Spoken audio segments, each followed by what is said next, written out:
Imagine your flatmate who thinks fiscal policy is a shampoo suddenly becomes a millionaire overnight just by tapping away at a green app called Robinhood.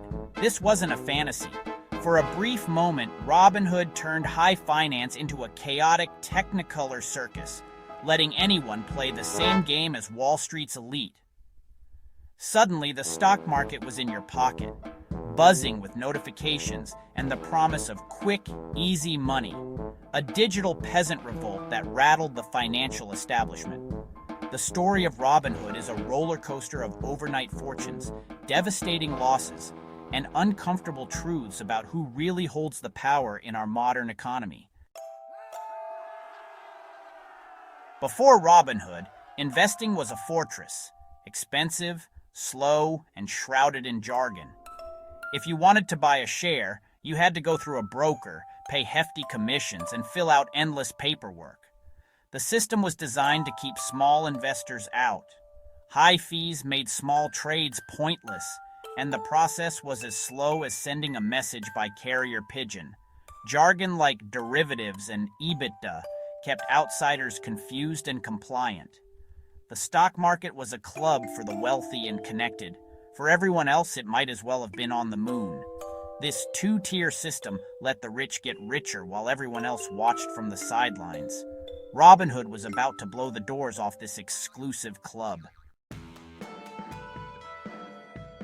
Robinhood's story began with two Stanford grads, Baiju Bhatt and Vlad Tenev, who saw Wall Street's dirty secret trades cost big firms almost nothing, but ordinary people paid through the nose. Inspired by the Occupy Wall Street movement, they set out to democratize finance for all by building a mobile-first app with zero commission trades. No account minimums, no paperwork, no patronizing brokers, just you, your phone, and the market. The name Robinhood was marketing genius take from the rich by killing their fees. Give access to the poor. Venture capitalists doubted the business model, but Bhatt and Tenev bet that if they could attract millions with free, they'd figure out profits later, and attract users they did. Robinhood's success was no accident. It was a perfect storm. Zero commission trading made investing accessible to millions who'd been priced out. The app's design was sleek and intuitive, making investing feel as easy as scrolling Instagram.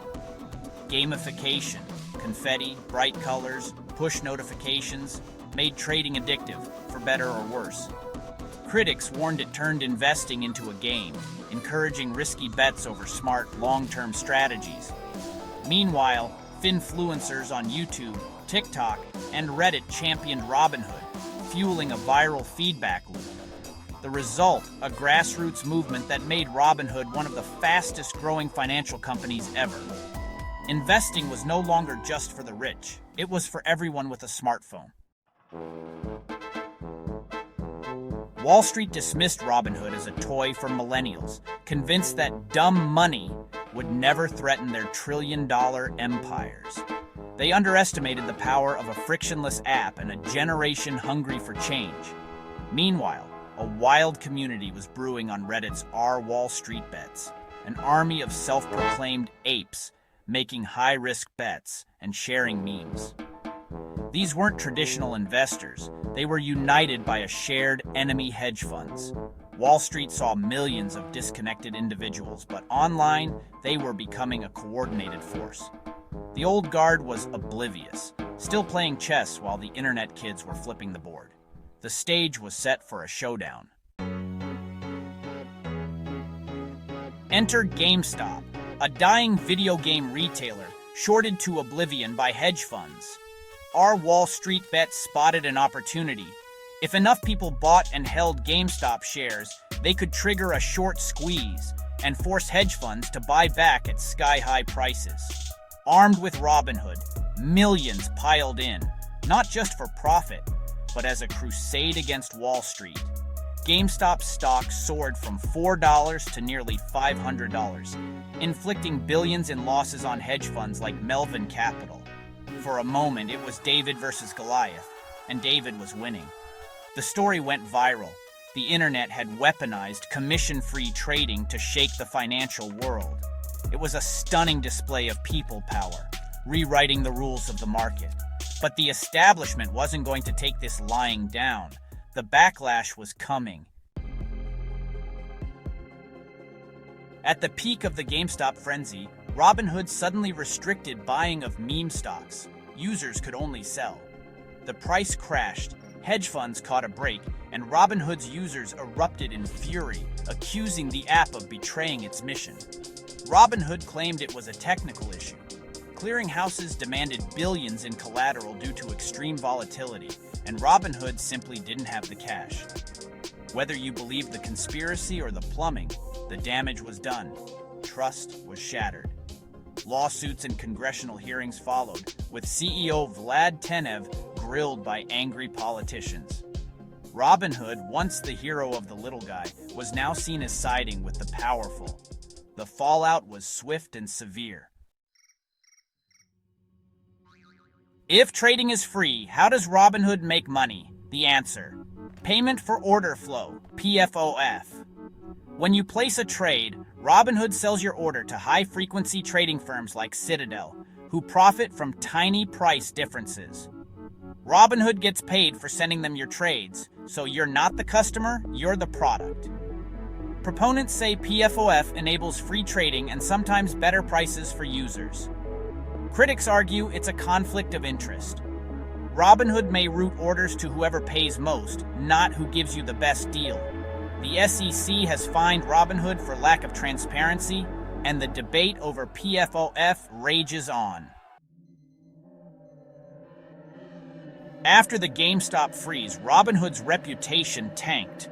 Users fled, ratings plummeted, and delete Robinhood trended. Dozens of lawsuits accused the company of market manipulation and betraying its users. Politicians pounced, dragging Robinhood's CEO and Wall Street bigwigs into congressional hearings. Regulators began scrutinizing the gamification of trading and the PFOF model. The trust between Robinhood and its users was broken, and the company spent millions on damage control. The entire retail brokerage industry was forced to reckon with the fallout. Despite the scandals, Robinhood changed investing forever. Zero-commission trading became the industry standard.